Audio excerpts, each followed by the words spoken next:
नमस्कार. सरकारनामा फोकसमध्ये मी उमेश घोंगडे आपल्या सर्वांचं स्वागत करतो.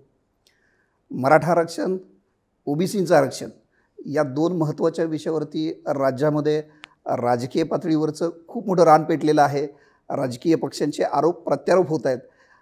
महाराष्ट्र विधिमंडळाचं अधिवेशन पण आजपासून सुरू होतं आहे. ते 2 दिवसाचं अधिवेशन आहे. बहुधा या अधिवेशनाच्या काळातसुद्धा याच विषयावर चर्चा अधिक होण्याची शक्यता आहे. या सगळ्या राजकीय गदारोळामध्ये आरक्षणाचा विषय नेमका काय आहे तो समजून घेण्यासाठी आज आपल्याकडे आलेत ज्येष्ठ अभ्यासक, ज्येष्ठ विचारवंत प्राध्यापक हरी नरके. नरके सर नमस्कार. एकूण जो आरक्षणाचा जो विषय आहे त्याचा गेली अनेक वर्ष आपण अभ्यास केला आहे, त्याच्यावरची आपली पुस्तकं आहेत. पण हा सगळा आरक्षणाचा जो विषय आहे तो मला असं वाटतं की राजकीय अंगानं खूप मोठ्या प्रमाणात त्याची चर्चा होते. तर यातलं राजकारण आणि प्रत्यक्ष समाजाला या आरक्षणाचा होणारा फायदा याचं थोडं विश्लेषण आपण कराल. आपण थोडं मागे गेलो ना तर आपल्या असं लक्षात येतं की 1869 साली महात्मा फुले यांनी पहिल्यांदा सामाजिक न्यायासाठी आरक्षण दिलं पाहिजे अशी भूमिका मांडली होती. राजर्षी शाहू महाराजांनी जेव्हा 1902 साली कोल्हापूरमध्ये ते दिलं तेव्हा सुद्धा महाराजांचा दृष्टिकोन हा सामाजिक न्याय प्रस्थापित करण्यासाठी आरक्षण, म्हणजे आरक्षण हे एक प्रकारचं हत्यार, एक प्रकारचं इन्स्ट्रुमेंट आणि त्याच्याद्वारे सामाजिक न्याय प्रस्थापित करणं हा मुख्य मुद्दा. भारतीय राज्यघटनेमध्ये जेव्हा कलम 15 आणि कलम 16 मध्ये या संबंधातली मांडणी बाबासाहेब आंबेडकरांनी केली आणि ओबीसी आरक्षणासंबंधी कलम 340 मध्ये मांडणी केली तेव्हासुद्धा बाबासाहेबांचं मुख्य उद्दिष्ट सामाजिक समता, सामाजिक न्याय प्रस्थापित करणं हेच आहे. त्यानंतर पुढे आपण आलो तर राजीव गांधी आणि नरसिंह राव यांच्या प्रयत्नांनी घटनेची 73 आणि 74वी दुरुस्ती झाली आणि महाराष्ट्रामध्ये त्यावेळेला शरद पवार साहेबांचं सरकार होतं. त्यांनी त्याची अंमलबजावणी केली. त्याच्यामध्येही मुद्दे जे होते की ओबीसींना पंचायत राज्यामध्ये आरक्षण आणि महिलांना आरक्षण, तिथेही पुन्हा सामाजिक न्यायाचाच मुद्दा होता, प्रश्न होता. अलीकडच्या काळामध्ये मात्र असं झालेलं आपण पाहतो आहोत की याचं एक फार मोठ्या प्रकारे राजकीय भांडवल करून लोकांना आम्ही तुम्हाला मिळवून दिलं किंवा आम्ही तुमचं वाचवतो किंवा आमच्यामुळे हे टिकवतो अशा प्रकारच्या घोषणा चर्चा केल्यामुळे सामान्य माणसाला आता त्याच्याबद्दलचा जो काही गोंधळ आहे तो वाढत चालला आहे. आणि महाराष्ट्रामध्ये तर 3 आपण म्हणलात तसे विषय आलेले आहेत. एका बाजूला पदोन्नतीतलं जे आरक्षण आहे तोही मुद्दा ऐरणीवर आहे. दुसऱ्या बाजूला मराठा आरक्षणासंबंधीचं सर्वोच्च न्यायालयाचा निकाल आलेला आहे. त्याचं जे रिट पिटिशनची पुनर्विचार याचिका होती ती परवाच अगदी फेटाळलेली आहे सुप्रीम कोर्टाने. ओबीसी आरक्षणाचाही मार्चमध्ये जरी निकाल आलेला असला तरी त्याची पुनर्विचार याचिका अगदी अलीकडे फेटाळलेली आहे. म्हणजे थोडक्यात आत्ता आपण अशा काळातनं जातोय की या विषयाने सगळं रान पेटलेलं आपल्याला दिसतंय. मला स्वतःला मात्र असं वाटतं की आपला मुख्य जो काही उद्देश आहे तो सामाजिक न्याय, समता प्रस्थापित करणं हा आहे. त्याच्याकडे आपण कुठल्याही प्रकारे दुर्लक्ष होऊ देता कामा नये. तुम्ही आता राजकीय अंगाने मी विचारलं, तुम्ही तो संदर्भ दिला. मला वाटतं आज सकाळीच देवेंद्र फडणवीस जे विरोधी पक्ष नेते आहेत त्यांनी असा एक उल्लेख केला आहे की पुण्यातले राष्ट्रवादीचे एक प्रवक्ते, मला वाटतं तो तुमच्याकडं निर्देश होता. खरं तर तुम्ही राष्ट्रवादीचा तुमचा संबंध नाही, पण तरीसुद्धा तुम्ही राष्ट्रवादीचे प्रवक्ते या पद्धतीनं बोलताय असा त्यांचा आरोप आहे. हां, मी पाहिलं बातम्यांमध्ये ते सकाळी विधिमंडळाच्या दारामध्ये प्रेसची आणि इलेक्ट्रॉनिक मीडियाशी बोलत होते तेव्हा त्यांनी असं म्हटलं, तुम्ही म्हणलात ते खरं आहे की मी राष्ट्रवादीच काय कुठल्याही राजकीय पक्षाचा सभासद नाही आणि जाणीवपूर्वक नाही आहे, पण त्यामुळे प्रवक्ता असायचा प्रश्नच नाही आहे. पण हे खरं आहे की जनतेच्या वतीने गेली महिनाभर मी काही प्रश्न विचारतो आहे. मला याचा आनंद वाटतो की त्यांनी महिनाभरानंतर एका प्रश्नाचं उत्तर दिलं आहे. मी एकूण 5 प्रश्न उपस्थित केलेले आहेत आणि आजच्या चर्चेमध्ये ते महत्त्वाचे आहेत.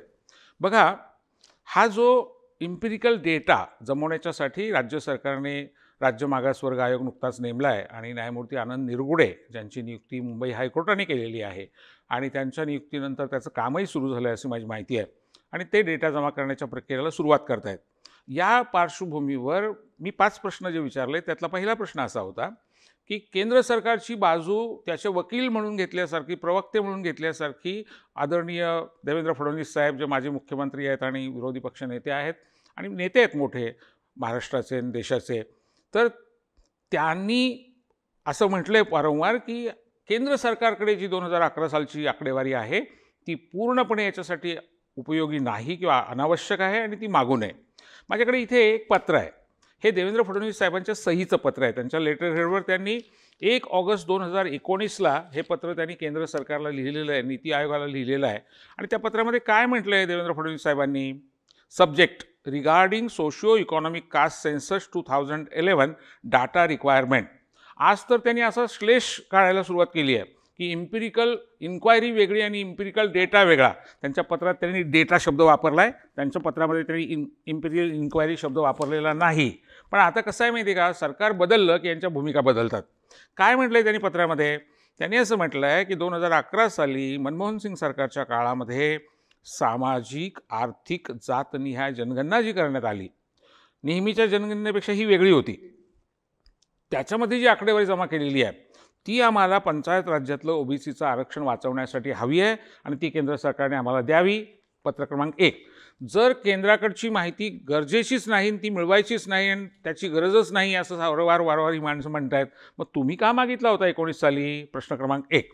प्रश्न क्रमांक 2 हे माझ्याकडे दुसरं पत्र आहे, हे पंकजा मुंडेंचं आहे. त्या ग्रामीण विकास खात्याच्या मंत्री होत्या आणि त्यांचा हा विषय होता त्यांच्या खात्याचा. त्यांनी हे पत्र लिहिलेलं आहे थावरचंद गेहलोत, समाज कल्याण मंत्री केंद्रीय, आणि रामदास आठवले जे आपल्या महाराष्ट्राचेच आहेत पण केंद्रामध्ये समाज कल्याण खात्याचे राज्यमंत्री आहेत. काय म्हटलं मॅडमनी? पुन्हा subject regarding socio economic caste census 2011 data requirement. आणि पुढे पत्रामध्ये ते असं म्हणतात, honourable supreme court has given us a time period of 8 weeks. Supreme कोर्टाने आम्हाला 8 आठवड्यामध्ये हा डाटा सादर करायला सांगितलेला आहे. हे पत्र लिहिल्यानंतर देवेंद्र फडणवीस आणि पंकजा मुंडे यांचं सरकार पुढची 8 आठवडे तर आहेच आहे, पण त्याच्याही पुढे आहे. 28 नोव्हेंबरला उद्धव ठाकरे सरकार आलेलं आहे. म्हणजे तुमच्या काळात तुम्ही सुप्रीम कोर्टाला दिलेला शब्द पाळला नाही आणि म्हणून हे आरक्षण गेलेलं आहे आणि हा डाटा तुम्ही मागितला पण तो तुम्हाला मिळाला नाही, तुमचंच सरकार असून. हे तिसरं पत्र आहे. हा लेखी पुरावा आहे केंद्र सरकारचा, मोदी सरकारचा. मोदी सरकारने काय उत्तर दिलं आहे? तर पहिलं अत्यंत महत्त्वाचं की 12 जून 2018ला हा डाटा कुणालाही द्यायचा नाही असा केंद्र सरकारने निर्णय घेतला आहे, असं केंद्र सरकारच्या वतीने लेखी कळवण्यात आलं आहे.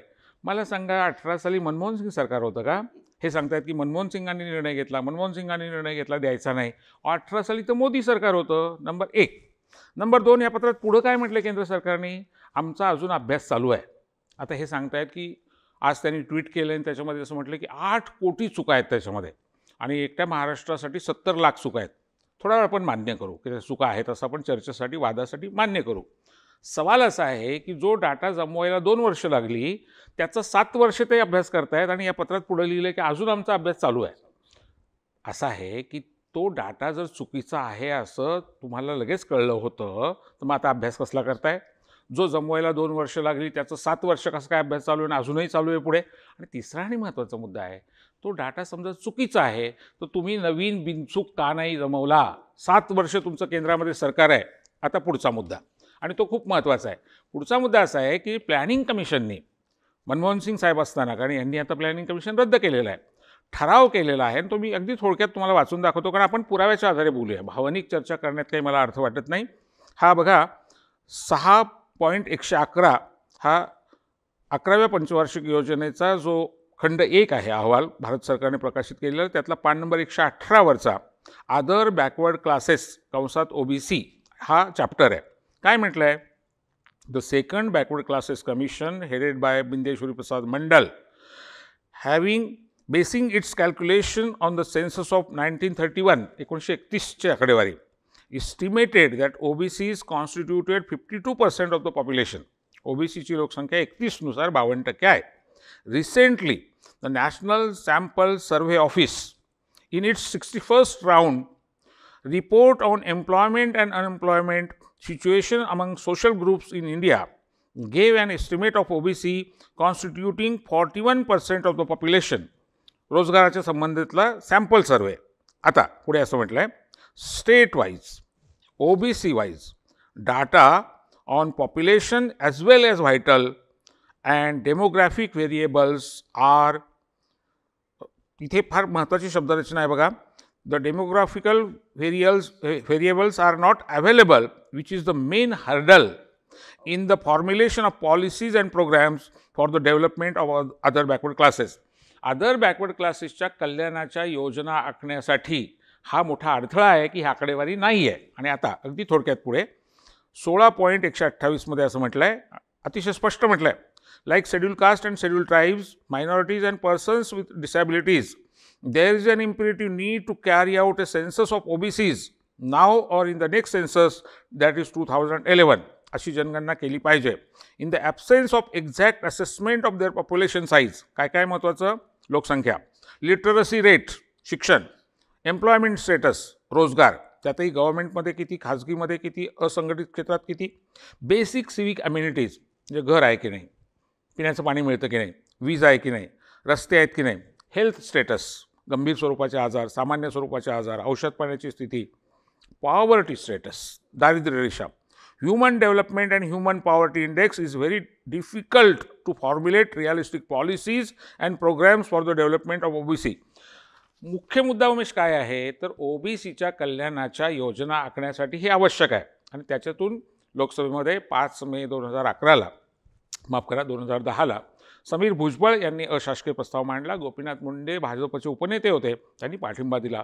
100 वेगवेगळ्या पक्षातल्या खासदारांनी याला पाठिंबा दिला आणि त्यातनं मनमोहन सिंग सरकारने ही जनगणना करण्याचा निर्णय घेतला. मी आता पटकन तुम्हाला तो फॉर्म दाखवतो, कारण तो फॉर्म तयार करण्याच्या प्रक्रियेमध्ये मी होतो. मी कन्सल्टेटिव्ह ग्रुपचा त्यावेळेस सदस्य होतो.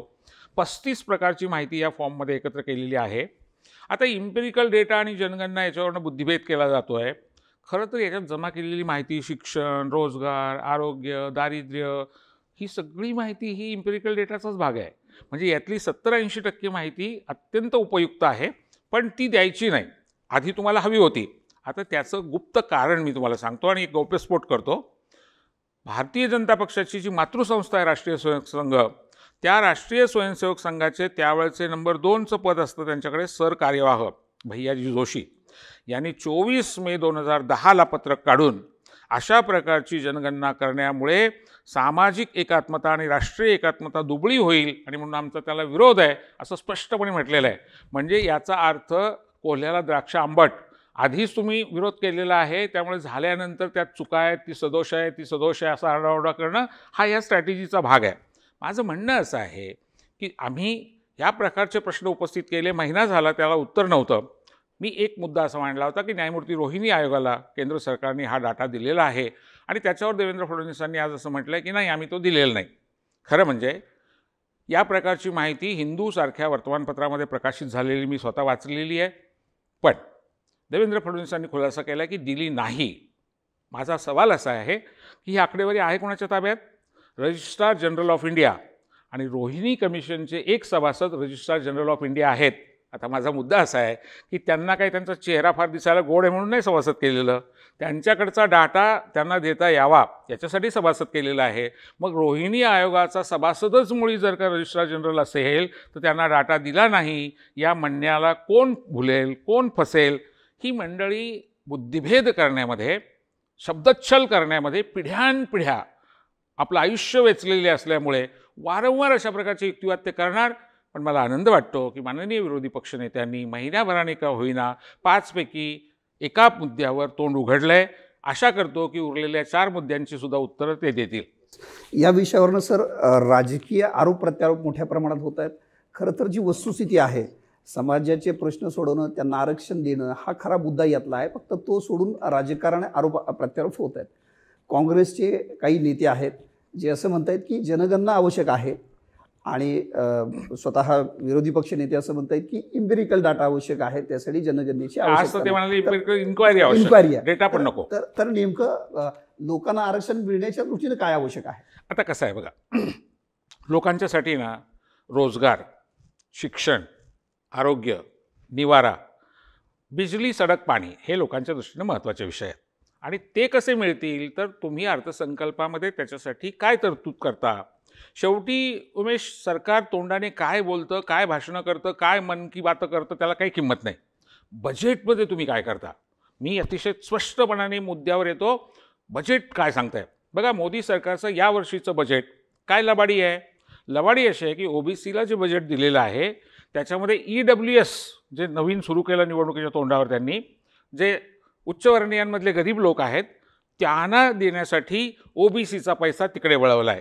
मी परत सांगतो, उच्चवर्णीयातल्या सुद्धा गरिबांना मिळालं पाहिजे, कारण गरीब हे सगळे गरीब आहेत आणि ते सगळे आपलेच आहेत. पण त्यांना तुम्ही स्वतंत्र निधी द्या ना. तो ओबीसीच्या ताटातला का देताय? तुम्ही त्याच्यासाठी किती हवा तेवढा जास्त द्या. माझं असं म्हणणं नाही की तुम्ही अमुक द्या तमुक द्या, आमचा पाठिंबा आहे त्याला, ती आमचीच भावंड आहेत. पण तुम्ही ओबीसीचा पैसा तिकडे वळवणं हे चुकीचं आहे, हा ओबीसीवर अन्याय आहे. मोदी निवडणुकीमध्ये दरवेळेला सांगत असतात मी ओबीसी आहे, मी ओबीसी आहे, मी पिछडा आहे, पण फक्त प्रचारसभेत त्यांना आठवतं आपण ओबीसी आहोत. बजेट करताना आठवत नाही, धोरणं ठरवताना आठवत नाही. मनमोहन सिंगांनी जी धोरणं केली त्याच्या पलीकडचं एकही नवं धोरण मोदींनी केलेलं नाही. आणि म्हणून मला स्वतःला असं वाटतं की लोकांना फक्त चर्चेमध्ये गुंतवून ठेवायचं, मुख्य प्रश्नाकडनं त्यांचं लक्ष भलतीकडे वेधायचं, याच्यामध्ये सगळेच राजकीय पक्ष आता प्रवीण झालेले आहेत, तज्ज्ञ झालेले आहेत. आणि म्हणून मग होतं असं की गरीब बिचाऱ्या जनतेचे प्रश्न तिथल्या तिथे राहतात. आता करोनासारखा विषय आपल्यासमोर, अनेक आपल्या लोकांना जीव वाचवण्याचे मुद्दे आहेत, रोजगार वाचवण्याचे मुद्दे आहेत, तरुण मुलं आत्महत्या करतायत. आणि अशा वेळेला आपल्याला खरं म्हणजे चिंतेनी तातडीने पावलं टाकायच्या ऐवजी भावनिक मुद्द्यावर फक्त गुंतवायचं असं काम चालू आहे. सर, राज्यापुरतं बोलायचं झालं तर ओबीसी आरक्षण आणि मराठा आरक्षण, काही घटक असे आहेत की आता मराठ्यांना ओबीसीमधनं आरक्षण द्या असा एक नवीन सूर येतो आहे. तर ओबीसी आणि मराठा या आरक्षणाच्या निमित्तानं हे जे दोन घटक आहेत महाराष्ट्रातले, यांना एकमेकांमध्ये लढवणं, त्याच्यात एक सामाजिक दरी निर्माण करणं, असा कुणी प्रयत्न करते का?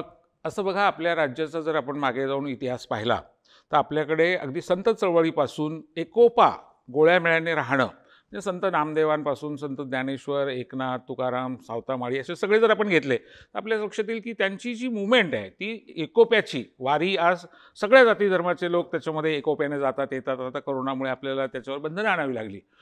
दुसरं, समाज सुधारणा चळवळ, लोकहितवादी, आगरकर, कर्वे, रानडे, फुले, शाहू महाराज, सगळा प्रवास जर आपण पाहिला, विठ्ठलरामजी शिंद्यांचा पाहिला आणि पुढचा सगळा डॉक्टर बाबासाहेब आंबेडकरांपर्यंतचा पाहिला, तिथेसुद्धा वैचारिक घुसळण आहे, विचार कला आहेत, परंतु महाराष्ट्र म्हणून, मराठी माणूस म्हणून आपले लोक एकत्र आहेत. आज मात्र दुर्दैवाने मराठा आरक्षणासारखा असा एक मुद्दा आहे की जो खूप संवेदनशील आहे. त्याच्याबद्दल बोलताना खूप जपून आणि काळजीने बोललं पाहिजे, कारण त्याचे दूरगामी दुष्परिणाम होऊ शकतात, गावागावावर दुष्परिणाम होऊ शकतात. त्यात असं झालं आहे की ओबीसीचाही प्रश्न नेमका त्याच काळात आला आहे आणि हाही त्याच काळात आला आहे, आणि पदोन्नतीतलं आरक्षण जे SC STचं आहे तोही मुद्दा आलेला आहे. मी अगदी थोडक्यात सांगतो. आता अशा प्रकारची जी मागणी येते त्याचे दोन भाग आहेत. मुद्दा क्रमांक 1, सध्या सत्तेमध्ये असलेले 3 पक्ष जे आहेत, महाराष्ट्र विकास आघाडीचे ते आणि विरोधी पक्ष भाजप, या चौघांनीही मागच्या वेळेला देवेंद्र फडणवीसांच्या काळामध्ये 18 साली हा कायदा करताना कायद्यात असं स्पष्ट म्हटलेलं आहे की इतर आरक्षणाला धक्का न लावता, त्यामुळे या चारही पक्षांची भूमिका इतरांना धक्का न लावता द्यायचं अशी होती आहे. नंबर 1. नंबर 2, आज अशा पद्धतीची मागणी जर कोणी करत असेल तर त्यांनी थोडासा भूतकाळ आणि मागचं पण पाहिलं पाहिजे, इतिहास पण पाहिला पाहिजे. ओबीसीचा अभ्यास करणारं कालेलकर कमिशन, त्यानंतर आलेला मंडल आयोग, त्यानंतर 2011 सालचं national commission on backward classes, या 3 राष्ट्रीय आयोगांनी मराठा समाजाच्या मागणीला नकार दिलेला आहे. सुप्रीम कोर्टाने त्याचा उल्लेख केलेला आहे. 3 राज्य आयोग, 1967 साली जे ओबीसी आरक्षण महाराष्ट्रात 10% आलं त्यावेळेला वसंतराव नाईकांचं सरकार होतं, पण तो आयोग जो आहे BD देशमुख आयोग, तो यशवंतराव चव्हाण साहेबांनी नेमला होता आणि 64 साली त्याचा अहवाल आला आणि त्याच्या आधारे आरक्षण सुरू झालं आपल्याकडे ओबीसींना शिक्षण आणि नोकऱ्यांमध्ये. तो जो आयोग आहे BD देशमुख कमिशन, त्याने सुद्धा मराठा समाजाची मागणी नाकारलेली होती. त्यानंतर खत्री आयोग आला, त्यावेळेला खत्री आयोगाकडे ही मागणी करण्यात आली, खत्री आयोगाने पण ती नाकारली. त्यानंतर बापट आयोग आला आणि बापट आयोगाने सुद्धा ही मागणी नाकारली. सुप्रीम कोर्टाने असं म्हटलं आहे की 3 राष्ट्रीय आयोग आणि 3 राज्य आयोगांनी नाही म्हटल्यानंतर जर गायकवाड आयोगाने हो म्हटलं असेल तर मधल्या काळात काय झालं त्याची मांडणी करावी लागेल, आणि ती मांडणी यात केलेली नाही असा आक्षेप सुप्रीम कोर्टाने घेतलेला आहे. मला स्वतःला असं वाटतं की कोट्यावधी लोकांच्या भावनेचा हा मुद्दा असल्यामुळे याच्यावर खूप जपून बोललं पाहिजे, पण राजकीय बोलण्याच्या ऐवजी सामाजिक अंगाने, प्रबोधनाच्या अंगाने चर्चा केल्या पाहिजेत. आणि एक आपण विसरता कामा नये की बेकारी, शेतकऱ्यांच्या आत्महत्या, ग्रामीण भागातलं दारिद्र्य, हे प्रश्न खरे आहेतच, हे सगळ्याच समाजांचे प्रश्न आहेत. आणि म्हणून आपल्याला आपल्यातला एकोपा, आपल्यातलं गोळ्यामेळ्याची वृत्ती कुठल्याही प्रकारे दूर होणार नाही किंवा आपण त्याच्यापासून लांब जाणार नाही हे बघावं लागेल. कारण हे प्रश्न आत्ताचे आहेत, उद्या असतील, कदाचित नसतील.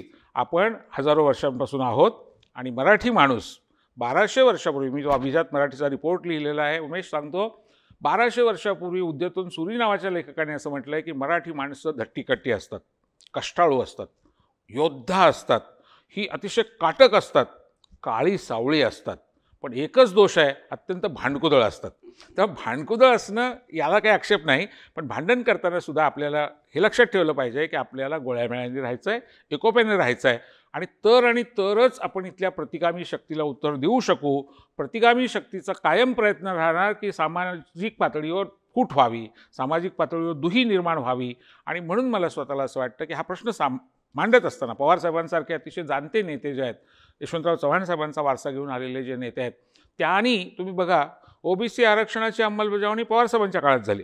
94 साली हा जो काही घटनादुरुस्ती 73 आणि 74 आलेला पंचायत राज्यातला आरक्षणाचा मुद्दा आहे, त्याची अंमलबजावणी पवारसाहेबांनी केलेली आहे. पवारसाहेबांच्यामुळे 56,000 ओबीसींना, आणि ओबीसी नुसते नाहीत, भटके विमुक्त आणि एसबीसी या तिघांना मिळून 27% आरक्षण मिळालं. त्याच्यातून उमेश 3 लाख लोकांना आतापर्यंत संधी मिळाली. हे नवीन लोक आहेत, यांना कधीही राजकीय संधी मिळाली नव्हती आणि त्यामुळे त्यांचं प्रशिक्षण झालं. महाराष्ट्रामध्ये हे सुद्धा महत्त्वाचं आहे की नव्या घरांना, भटक्यांच्या पालांवर, ओबीसींच्या नवी घरामध्ये राजकीय प्रशिक्षण सुरू झालं. ते या प्रश्नाकडे कसं बघतात, मला स्वतःला असं वाटतं की त्यांची भूमिका ही कायम समंजस राहिलेली आहे. मला त्यांना धन्यवाद याच्यासाठी द्यायचे की जेव्हा देवेंद्र फडणवीसांनी हा कायदा केला तेव्हा पवारसाहेब एकमेव असे होते की त्यांनी विधान केलं होतं जाहीरपणे की आता जी घटनादुरुस्ती 102 झालेली आहे तिच्या अन्वये राष्ट्रपतींची संमती घेणं आवश्यक आहे आणि ती घेतलेली नाही, त्यामुळे या कायद्याच्या बाबत मला शंका आहे. आणि तसंच घडलं. सुप्रीम कोर्टाने नेमका तोच मुद्दा उपस्थित केला. PB सावंत सर होते बघा त्यावेळेला, आज नाही आहेत ते आपल्यामध्ये, ते सुप्रीम कोर्टाचे न्यायाधीश, त्यांनी सुद्धा हा सावधगिरीचा इशारा दिला होता. मला स्वतःला असं वाटतं की ही जी विवेकवादी मंडळी आहेत आपल्यातली, आपल्या सामूहिक विवेकाचं रक्षण करणारी मंडळी आहेत, ती अत्यंत जबाबदारीनं बोलतायत, मांडतायत, आपलं लक्ष वेधतायत. आपण त्याचं नीटपणाने मला असं वाटतं की परीक्षण करायला हवं आणि त्यातलं योग्य ते घ्यायला हवं. सर, मला आज आपण मराठा आरक्षण आणि ओबीसीचं आरक्षण या मुख्यत्वे 2 विषयांवरती बोलतोय. मराठा आरक्षण हे सध्या जी काही त्याची लढाई सुरू आहे, त्या लढाईमध्ये शरद पवार फार आग्रही दिसत नाहीत. ज्या पवारांनी 1994ला ओबीसीचं आरक्षण दिलं ते मराठा आरक्षणामध्ये फारसे आग्रही दिसत नाहीत. याच्याकडे तुम्ही कसं बघता? मी बघा, पवारसाहेबांची भूमिका कायम सामाजिक न्यायाची राहिलेली आहे, हे मी एक अभ्यासक म्हणून सांगू शकतो. विद्यापीठाचं नाव देण्याचा विषय असेल, मग तो औरंगाबादचा किंवा पुण्यातला सावित्रीबाई फुलेंचं नाव देण्याचं असेल, सोलापूरला अहिल्याबाई होळकरांचं नाव देण्याचं असेल, महिला धोरण आखण्याचा विषय असेल किंवा मंडल आयोग लागू करण्याचा मुद्दा असेल, पवारसाहेबांची कायम वाटचाल ही सामाजिक न्यायाच्या दिशेने राहिलेली आहे. फक्त एकच आहे, पवारसाहेबांचा सनसनाटी करण्यावर विश्वास नाही आहे. लोकांना काहीतरी गुमराह करण्यावर किंवा लोकांचा बुद्धिभेद करण्यावर, शब्दच्छल करण्यावर ते माहीर नाही आहेत, ते तसं करत नाहीत. आणि म्हणून मला असं वाटतं की अत्यंत गुंतागुंतीच्या काळातनं जेव्हा आपला समाज जातोय त्या काळामध्ये एक तर ते अलीकडे खूप आजारी आहेत, त्यांची बरीच ऑपरेशन्स पण आपण झालेली बघतो आहोत आणि त्यांच्या वतीने अजितदादा बोलत आहेत, सुप्रियाताई पण बोलत आहेत, त्यांच्या पक्षाचे प्रवक्ते पण बोलत आहेत. मला स्वतःला असं वाटतं की पवारसाहेबांचं या संबंधामधलं काय नेमकं म्हणणं आहे ते समजावून घ्यायला मलाही आवडेल, आपल्याला सगळ्यांना महाराष्ट्राला आणि देशाला आवडेल. पण त्यांची आजारपणं आणि अलीकडच्या वातावरणामध्ये एक तणाव निर्माण झाला आहे, वातावरण पेटलं आहे, तापलं आहे. कदाचित पाणी निवळू द्यावं, थोडा गाळ खाली बसू द्यावा आणि त्यानंतर बोलावं, असं सुद्धा धोरण असू शकतं. सर, या चर्चेतला आणखी एक महत्त्वाचा मुद्दा जो असा आहे की दोन्ही काँग्रेस असेल, म्हणजे आघाडी सरकार असेल किंवा भाजप असेल, यांच्याकडे नेमकी माहिती दिली जात नाही आहे. हा जो आरक्षणाचा मुद्दा आहे तो 5 जिल्हा परिषदांपुरता आहे की त्याच्यामध्ये नेमकी वस्तुस्थिती काय, सुप्रीम कोर्टाचा नेमका निर्णय काय आहे? हां, काय झालं आहे उमेश की राजकीय पक्षांना अ, ब, कड आपण नावं घ्यायची गरज नाही, पण कोंबडे झुंजवण्याची सवय लागलेली आहे. आरोप प्रत्यारोप एवढ्यापुरतंच खरं तर राजकीय पक्षांनी जनजागरण करणं अपेक्षित आहे. बघा, हा निकाल आला 5 जिल्हा परिषदांच्या निमित्ताने, पण तो संपूर्ण महाराष्ट्राला आणि संपूर्ण भारताला लागू आहे. पहिला मुद्दा, फक्त महाराष्ट्रातल्या 56,000 जागा गेलेल्या नाही आहेत, तर महाराष्ट्राच्या पलीकडे भारतातल्या इतरसुद्धा म्हणजे जवळजवळ 9 लाख ओबीसी प्रतिनिधी जे आहेत त्यांचं स्थान गेलेलं आहे. दुसऱ्या बाजूला हा जो निकाल आहे हा जरी विकास किसन गवळी केसच्या निमित्ताने आलेला असला आणि न्यायमूर्ती खानविलकर यांच्या त्रिसदस्यीय बेंचनी तो दिलेला असला मार्च 2021मध्ये, तरी त्याचं फाउंडेशन, त्या निकालाचा पाया आणि त्या निकालाचा गाभा हा के. बालकृष्णन जे आपले चीफ जस्टिस होते 2010 साली, के. कृष्णमूर्ती नावाच्या व्यक्तीने कर्नाटकमध्ये ही जी घटनादुरुस्ती आहे 73 आणि 74 तिला चॅलेंज केलं होतं. आणि अशा प्रकारे पंचायत राज्यामध्ये ओबीसीला आरक्षण देणं घटनात्मकदृष्ट्या अवैध आहे अशी मागणी केली होती. तेव्हा त्या 5 न्यायाधीशांच्या घटनापीठाने निकाल 2010 साली दिला. त्यातली महत्त्वाची गोष्ट आहे की हे आरक्षण वैध आहे, घटनात्मकदृष्ट्या योग्य आहे. 73 आणि 74वी घटनादुरुस्ती बरोबर आहे असा निकाल कोर्टाने दिला. पण कोर्टाने असं म्हटलं की त्याची अंमलबजावणी करताना मात्र ट्रिपल टेस्ट, त्रिसूत्रीचं पालन केलं पाहिजे आणि इम्पेरिकल डेटा दिला पाहिजे. आता हे काय ट्रिपल टेस्ट आपण जरा समजावून घेऊया. ही त्रिसूत्री जी आहे त्यातलं पहिलं सूत्र आहे की ओबीसी समाज जो आहे तो एक वर्ग आहे, क्लास आहे, अदर बॅकवर्ड क्लास. तर क्लास ॲज अ होल या समाजाचं मागासलेपण जे आहे ते पुढारलेल्या समाजाच्या तुलनेमध्ये किती आहे ते तुम्हाला मांडावं लागेल. आता ते कशाकशाचं मोजलं जातं? साधारणपणे शिक्षणाचा मुद्दा असतो, गळतीचा विषय असतो, रोजगाराचा मुद्दा असतो, संपत्तीचा मुद्दा असतो, दारिद्र्याच्या बरोबरच वेगवेगळे आजारपणं असतात. अशा पद्धतीचा इम्पेरिकल डेटा जो आहे तो मांडून आपल्याला तुलना करावी लागते. आता इम्पेरिकल इन्क्वायरी की इम्पेरिकल डेटा, जनगणना की नाही, हे केवळ शब्दच्छल आणि बुद्धिभेदाचे प्रकार आहेत. असं आहे की या विशेष जनगणनेमध्ये, सामाजिक, आर्थिक आणि जात जनगणनेमध्ये जी माहिती जमा केलेली आहे तो फॉर्म जो आहे त्या फॉर्ममध्ये ही माहिती आहे. त्यामुळे ही माहिती तिकडे पण उपयोगी आहे, इकडे पण उपयोगी आहे. इथे काय फक्त लोकसंख्या नाही मोजलेली. तुलना करणं महत्त्वाचं आहे. जेव्हा तुम्हाला मागासले पण सिद्ध करायचं आहे तेव्हा अच्या दृष्टीने ब मागास आहे असंच म्हणावं लागतं. आणि म्हणून शेवटी आकडेवारीनेच ते सिद्ध करावं लागतं. एक दुसरं सूत्र त्यातलं हे आहे की या समाजाला खुल्या गटातून किती राजकीय प्रतिनिधित्व मिळालेलं आहे. पॉलिटिकल रिप्रेझेंटेशन म्हणजे खुल्या जागेवर उभं राहून या समाजातले किती लोक निवडून येतात. तुम्हाला माहिती आहे आता महाराष्ट्रामध्ये एवढ्या वर्षामध्ये एकही ओबीसी किंवा भटक्यामुक्ताचा मुख्यमंत्री किंवा मोठ्या पदांवर अशी माणसं दिसत नाहीत. अपवादात्मक पातळीवर छगन भुजबळ किंवा गोपीनाथ मुंडे यांच्यासारखे उपमुख्यमंत्री झाल्याचं उदाहरण आहे, पण ती पुन्हा अपवादात्मकच आहेत ती उदाहरणं. त्यामुळे राजकीय प्रतिनिधित्व या समाजाला किती मिळाले खुल्या गटातनं ते सिद्ध करणं हे दुसरं सूत्र.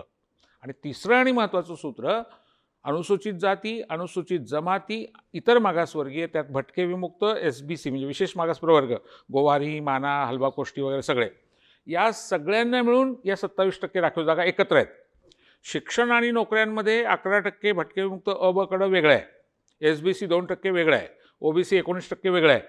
पण राजकीय आरक्षणामध्ये मात्र हे तिघही एकत्र आहेत आणि त्यांना एकत्रित 27% आहे. एकाच वॉर्डातनं निवडणुका लढवाव्या लागतात. आणि म्हणून हा जो काही निकाल आहे तो निकाल असं म्हणतो की तुम्हाला ओबीसी, त्यात त्यांनी BCC शब्द वापरला आहे, बॅकवर्ड कम्युनिटीज क्लास, तर तो जो आहे आणि SC आणि ST आहेत त्या तिघांचं मिळून 50च्या वर जाता कामा नये. 50%चं सिलिंग आहे, 50%ची एक लक्ष्मण रेषा तरी आखलेली आहे. आता या त्रिसूत्रीचं पालन केलं पाहिजे आणि ते तौलनिक अभ्यास करून केलं पाहिजे. आता राज्य मागासवर्ग आयोगाकडे ते काम दिलेलं आहे राज्य शासनाने. माननीय आनंद निरगुडे साहेबांच्या अध्यक्षतेखाली हायकोर्टाने त्यांची नियुक्ती करून या कामाला सुरुवात पण केली अशी माझी माहिती आहे. राज्य सरकारने त्यांना समर्पित आयोग, डेडिकेटेड कमिशन हा दर्जा देऊन हे काम सुरू करायला सांगितलं आहे. पण आता महाराष्ट्राच्या बाहेरसुद्धा इतर राज्यांमध्ये हा प्रश्न जसा तापत जाईल, उत्तर प्रदेशमधल्या निवडणुका आहेत, मध्य प्रदेश आहे, पंजाब आहे, राजस्थान आहे, वेगवेगळ्या राज्यांमध्ये हा विषय जेव्हा पोचेल मला विश्वास आहे की इतर राज्यांमध्ये सुद्धा या संबंधामधली प्रचंड अस्वस्थता निर्माण होईल. उमेश, एक मुद्दा लक्षात घेतला पाहिजे, नवीन आरक्षण द्या अशी मागणी नाही आहे. जे 94 साली दिलं होतं ते गेलेलं आहे. म्हणजे ताटातलं आत्ता पळवलं जाते, आत्ता कुठे मिळायला लागलं होतं. महाराष्ट्रामध्ये 3 लाख कुटुंबांना आतापर्यंत फक्त फायदा झाला आहे. आणि म्हणून मला स्वतःला असं सांगायचं आहे की अख्ख्या देशावर परिणाम करणारा हा विषय आहे. आणि सगळ्यात महत्त्वाची गोष्ट अशी आहे की मैं पिछडा हूँ असं म्हणणारे आदरणीय नरेंद्र मोदी मात्र शांत आहेत. काहीही प्रतिक्रिया नाही आहे, कसलीही मन की बात नाही आहे.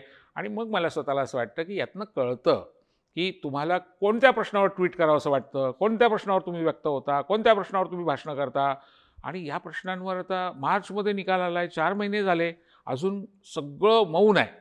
म्हणजे सर हा जो एकूण विषय आहे तो खूप छान पद्धतीनं तुम्ही समजावून सांगितलात की आपण मराठा आरक्षणाचा विषय फार मोठा असं म्हणतो, पण आणि ओबीसीचं आरक्षण फक्त 5 जिल्ह्यांपुरता विषय आत्तापर्यंतचा समज होता, पण आता तुम्ही जे स्पष्ट केलं त्यानुसार हा देशभराचा विषय आहे. तर हे आरक्षण पुनर्स्थापित होण्यासाठी काय पद्धतीने नेमकं काय गोष्टी कराव्या लागतात? हां, काय झालं बरं का की मुद्रित माध्यमं आणि इलेक्ट्रॉनिक माध्यमं दोघांमधूनही मार्च महिन्यापासून पुन्हा असं सांगितलं गेलं की फक्त अतिरिक्त आरक्षण गेलेलं आहे, म्हणजे 50च्या वरचं गेलेलं आहे. नीट आपण समजून घेऊया. निकालपत्र मी काळजीपूर्वक अनेक वेळा वाचलं आहे, पुन्हा पुन्हा वाचलं आहे आणि सुप्रीम कोर्टातल्या अत्यंत मान्यवर न्यायाधीशांकडनं आणि मान्यवर वकिलांकडून मी ते समजून पण घेतलं आहे. कारण आपलं चुकू शकतं, मी काही वकील नाही आहे, मी एक सामाजिक अभ्यासक आहे. आणि त्यांनी मला खात्री दिलेली आहे की हे संपूर्ण देशाचं आरक्षण गेलेलं आहे. अतिरिक्त म्हणजे 50च्या वरचं गेलं अशी समजूत लोकांची झाली आहे, पण 50च्या आतलं सुद्धा गेलेलं आहे. त्यामुळे आज रोजी ओबीसीचं महाराष्ट्रातलं आणि देशातलं आरक्षण शून्य झालेलं आहे. आणि ते शून्य झाल्यामुळे इथून पुढच्या काळामध्ये जे 9 लाख लोक देशामध्ये आता आहेत, प्रतिनिधित्व करतायत, ते सगळ्यांचं ते जाणार आहे. मला हा प्रश्न दुसऱ्या अंगाने महत्त्वाचा वाटतो उमेश. असा आहे की या प्रशिक्षणाचा किंवा या आरक्षणाचा उपयोग काय होत होता, तर पॉलिटिकल अवेअरनेस, जागृती होत होती. काय असते राजसत्ता, काय असतं बजेट, कायदे कसे केले जातात, कसं सरकार नावाची गोष्ट चालते, तर याची चव कळण्यासाठी सुद्धा ओबीसी भटक्यामुक्तांना तिथे स्थान मिळणं आवश्यक होतं. ते मिळाल्याच्या नंतर म्हणजे पवारसाहेबांना मी पुन्हा पुन्हा धन्यवाद देतो, कारण त्यावेळेला छगन भुजबळ साहेब शिवसेनेतनं काँग्रेसमध्ये आलेले होते आणि मला आठवतं की पुण्यामध्ये राष्ट्रपती शंकरदयाळ शर्मा आलेले असताना मी स्वतः स्टेजवर होतो आणि तेव्हा भुजबळ साहेबांनी ती मागणी केली. जालन्याला काँग्रेसचे त्यावेळचे अध्यक्ष सीताराम केसरी होते, पवारसाहेब होते, त्यांच्यासमोर ती मागणी केली गेली आणि पवारसाहेबांनी लगेच ती लागू केली, कारण पवारसाहेब तेव्हा काँग्रेसमध्ये होते, राष्ट्रवादी काँग्रेस अजून जन्माला यायचा होता. त्या काळामध्ये त्यांनी हे तात्काळ पाऊल उचललं आणि 27% आरक्षण त्यांनी दिलं. पण त्या 27%मधनं हजारो लोकांचं पॉलिटिकल एज्युकेशन, जागृती, राजकीय आकलन याच्यामध्ये आपल्याला फार मोठ्या प्रमाणात परिवर्तन झालेलं पाहायला मिळालं. या अर्थानं ज्याला आपण पॅराडाईम शिफ्ट म्हणतो, प्रमाणक परिवर्तन यशवंतराव चव्हाण साहेबांनी महाराष्ट्रामध्ये घडवलं, तसंच ते चव्हाण साहेबांच्या बरोबर नंतरच्या काळामध्ये पवार साहेबांनी घडवलं असं मी याच्यासाठी मानतो की पवार साहेबांनी जे मूलभूत निर्णय घेतले, महिलांच्या विषयीचा निर्णय तुम्ही घ्या, सामाजिक इतर निर्णय घ्या, मला असं दिसतं आहे की पॅराडाईम शिफ्ट ज्याला म्हणतो तसा पॅराडाईम शिफ्ट या आरक्षणाने घडवला. पण तसं जरी असलं तरी केवळ 56,000 किंवा 9 लाखाचं गेलं याच्यापुरतं हे दुःख नाही आहे. त्यांचं राजकीय प्रशिक्षण थांबेल आणि लोकशाहीमध्ये जर लोकांचा सहभाग नसेल तर मग लोकशाही नाही सफल होऊ शकत. आणि आज चित्र असं आहे की ज्यांचं राजकीय प्रतिनिधित्व असेल त्यांचाच आवाज उमटतो आणि म्हणून तो आवाज उमटवण्यासाठी तरी ते प्रतिनिधी असायला पाहिजेत असं मला वाटतं. मला ते परत प्रस्थापित करण्याची जी पद्धत तुम्ही विचारली ती अगदी अशी आहे की त्या राज्य सरकारांनी किंवा केंद्राकडे असलेला डाटा केंद्राने जर दिला तर त्याच्यामध्ये थोडीफार भर घालावी लागेल आणि त्याच्यामार्फत हे विश्लेषण तिथले राज्य आयोग करतील आणि ते राज्य सरकारला विनंती करतील, ते अहवाल देतील, शिफारस करतील. तो अहवाल जो आहे तो राज्य सरकार कोर्टाकडे सादर करेल आणि कोर्टाची परवानगी मागेल आणि कोर्ट तो तपासून तुम्हाला परवानगी देईल. कारण कोर्टाने आरक्षण योग्य म्हटलं आहे, फक्त त्याची अंमलबजावणी या 3 शर्ती आणि अटींच्या अधीन राहून थांबवलेली आहे. त्या 3 अटी आणि शर्तीची पूर्तता आपण केली तर ते सुरू होईल. पण हा डाटा मराठा आरक्षणापेक्षा प्रचंड मोठा डाटा असणार आहे. त्याचं कारण असं की मराठा समाजाचे 43,000 कुटुंबांचा सर्वे केलेला होता. इथं 28,000 ग्रामपंचायतींचा अभ्यास करायचा आहे.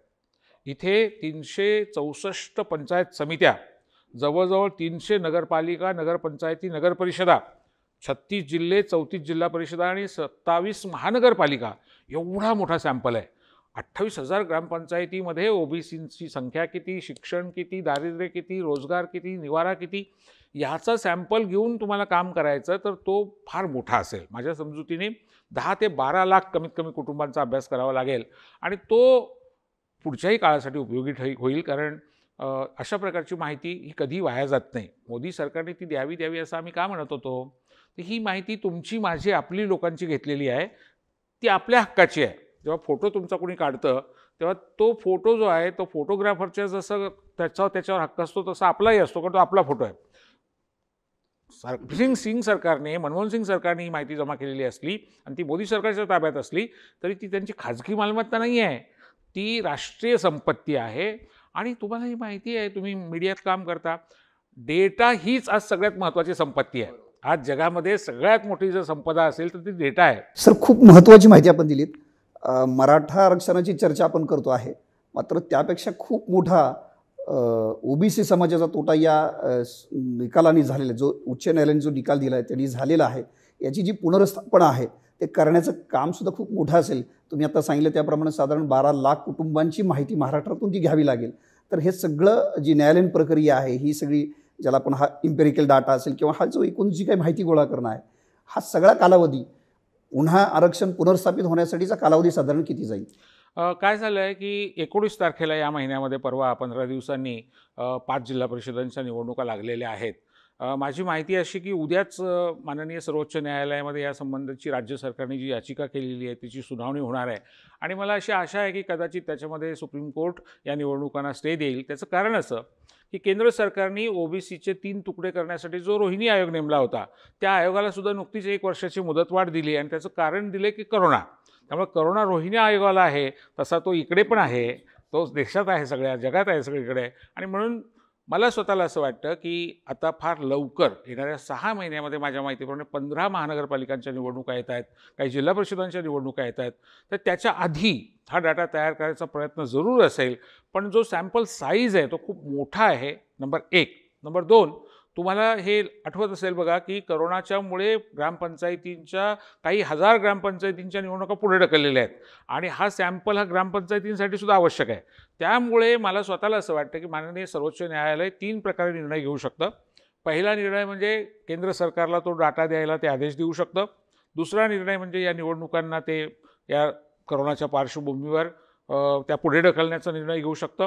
तिसरा मुद्दा म्हणजे राज्य सरकारला हा डाटा जमा करण्याच्या संबंधी आयोग निर्माण करून जे काम सुरू झालं आहे त्याला मान्यता देऊन तो लवकरात लवकर करण्यासाठीचं पायाभूत सुविधा पुरवाव्यात, अशा प्रकारचे सुद्धा सुप्रीम कोर्ट सांगू शकतं. आणि तसं जर झालं, आपल्याकडे यंत्रणा खूप मोठी आहे, सवाल आहे तो इच्छाशक्तीचा.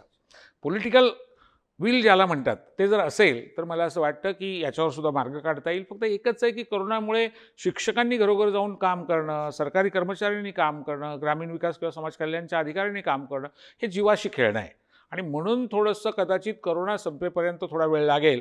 आता करोना किती दिवस राहणार आणि किती नाही आपल्याला माहीत नाही, पण तो संपल्यानंतर मात्र मला स्वतःला असं वाटतं की 6-1 महिन्यामध्ये हे काम पूर्ण व्हायला हरकत नाही. आता एकूण आता तुम्ही जे बोलताना असं म्हटलात की केंद्र सरकारला डाटा द्यायचा आदेश केंद्र सरकार देऊ शकतं. तो जर डाटा केंद्र सरकारने दिला तर या सगळ्या पाहणी करण्याची, ही माहिती गोळा करण्याची गरज पडेल का? हां, त्याच्यात कसं आहे बघा की त्या डाटामध्ये शिक्षणविषयक माहिती, रोजगाराची माहिती, गळतीचं प्रमाण, त्यांचं निवाऱ्याची अवस्था, आरोग्याची अवस्था, या सगळ्याची माहिती त्यात आहे. त्यात फक्त काय करावं लागेल की आत्ता 10-11 वर्षामध्ये जो बदल झालेला आहे त्यासंबंधीचा एक छोटा सॅम्पल घेऊन तो तपासून बघून घ्यायला लागेल, कारण आता त्याला ताजं रूप देण्यासाठी. पण तो जर मिळाला तर काम 70 ते 80% सोपं होणार आहे, वेळही वाचणार आहे आणि परत तेच काम का करायचं. म्हणजे माझं म्हणणं असं आहे बघा उमेश, की जेवण तयार आहे, लेकरू उपाशी आहे, ते आईला म्हणते की मला जेवायला घाल. आई काय म्हणते माहिती का, हे जेवण तुला मिळणार नाही, तू जा काम कर, दिवसभर कमाव, ते पैसे आण, त्याच्यातनं धान्य विकत आण, त्यातनं दळून आण, तू तुझा स्वयंपाक कर आणि तू जेव. अरे राज्य सरकारांनी ही माहिती राज्य सरकारच्या माध्यमातून जमा केली आहे सरकारने. केंद्र सरकार काही येत नाही त्याच्यासाठी, राज्यालाच सांगतं ते. आपल्याच राज्याच्या माध्यमातून त्यांनी ती माहिती मिळवलेली आहे, ती राज्याला उपयोगी आहे, तर का द्यायची नाही?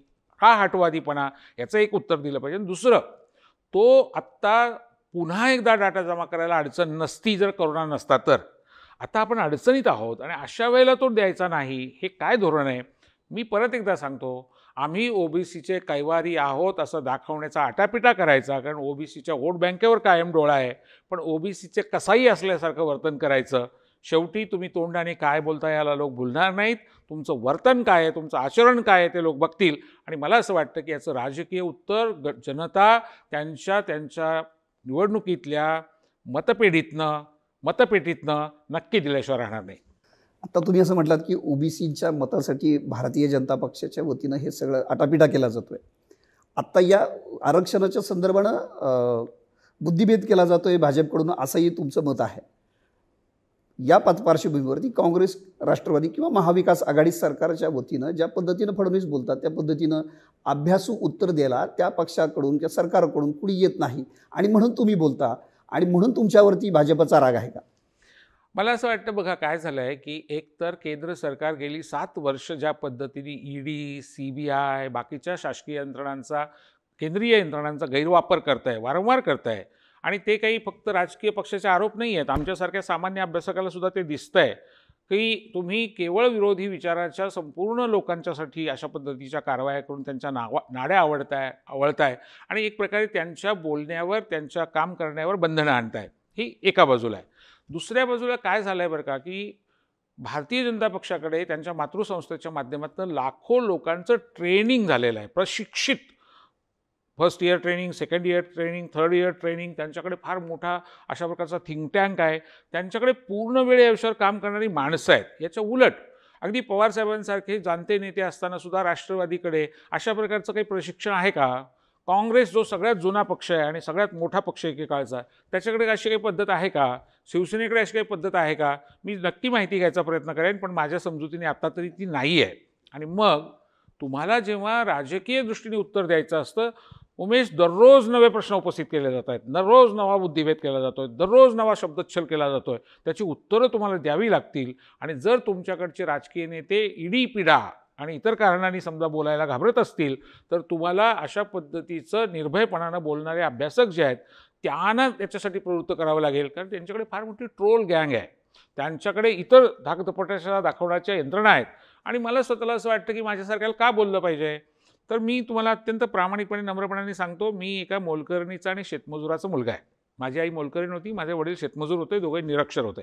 मी जे काही शिकलो आणि हा छोटासा प्रवास करत करत इथपर्यंत आलो, जर समजा महात्मा फुले सावित्रीबाई झाले नसत्या, शाहू महाराज झाले नसते, बाबासाहेब आंबेडकर झाले नसते, महात्मा गांधी झाले नसते, रानडे, आगरकर, लोकहितवादी, साने गुरुजी, महर्षी कर्वे ही माणसं आपल्याकडे झाली नसती, हरिनरके कुठे असता? हरिनरके हमाली करत राहिला असता, हरिनरके कुठेतरी झाडू मारत राहिला असता, शेतात मजुरी करत राहिला असता. म्हणजे मी इथपर्यंत येऊ शकलो, त्याच्यात त्यांची पुण्याई आहे, मी ती फेडू नाही शकत. पण मी माझ्या लक्षावधी, कोट्यावधी लोकांच्या वतीने काही प्रश्न उपस्थित करू शकतो, त्याच्यासाठी तर मी शिकलो आहे किंवा त्याच्यासाठी तर मला शिक्षण मिळालं आहे असं मी मानतो. त्याची किंमत मोजावी लागते. कारण कुठलीही भूमिका तुम्ही घेता तेव्हा तुम्हाला त्याची किंमत मोजावी लागते. कारण ज्यांचे हितसंबंध दुखावले जातात ते तुमच्या अंगावर येतात. आणि उमेश, दुर्दैवाची गोष्ट अशी आहे की काही एक वर्ग आपल्याकडे असा आहे की ज्याचं भांडवल हेच या सामान्य जनसमुदायाचं अज्ञान आहे. ते अज्ञान कसं कायम राहील, ते अंधारात कसे राहतील, ते कायम अज्ञानात कसे राहतील, असाच प्रयत्न पुन्हा पुन्हा केला जातो.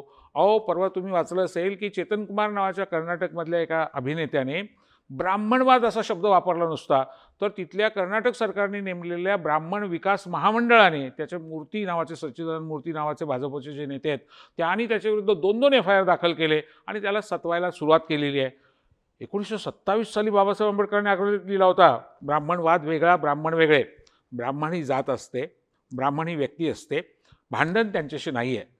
ब्राह्मणवाद नावाची जी विचारधारा आहे, प्रवृत्ती आहे, तिच्यामध्ये विषमता असते, तिच्यामध्ये अन्यायाची भूमिका असते, तिच्यामध्ये तिरस्काराची भूमिका असते, बहिष्काराची भूमिका असते. आणि बाबासाहेबांनी स्पष्ट केलं आहे, 94 वर्षापूर्वी लिहिलं आहे त्यांनी बहिष्कृत भारतच्या अग्रलेखात, की अनेक ब्राह्मणांनी ब्राह्मण्य सोडलेलं होतं, आहे, राहील. आपल्याकडे विनायकराव कुलकर्णी घ्या, SM जोशी घ्या, नानासाहेब घ्या, नरेंद्र दाभोळकर घ्या, मी कितीतरी नावं सांगू शकेन तुम्हाला, अगदी अलीकडची, त्याच्या आधी तर खूपच आहेत. पण ब्राह्मणेतर एखादा आहे, कुणी माळी आहे, कुणी धनगर आहे, कुणी मराठा आहे, म्हणजे तो ब्राह्मणवादी नाही असं नसतं. त्याच्या मनावर तो संस्कार करून त्याला ब्राह्मणवादी बनवलं जाऊ शकतं, विषमतावादी बनवलं जाऊ शकतं. आणि आपला विरोध जो आहे तो व्यक्तींना नाही, आपला विरोध विचारसरणीला किंवा प्रवृत्तीला आहे, असं चेतन कुमारने म्हटलं आहे. त्या मानाने महाराष्ट्र खूप सुदैवी म्हणायचा की आपण खूप पुढे आहोत. असल्या तरी बनावट केसेस आपल्याकडे होत नाही आहेत. खूप धन्यवाद सर. आज तुम्ही आलात. खूप आरक्षणाच्या संदर्भानं जी माहिती नव्हती ती आपण वाचकांपर्यंत, प्रेक्षकांपर्यंत खूप चांगल्या पद्धतीनं आपण सांगितलीत. धन्यवाद. पाहत राहा, ऐकत राहा डिजिटल प्लॅटफॉर्मवरती साम, सकाळ आणि सरकारनामा.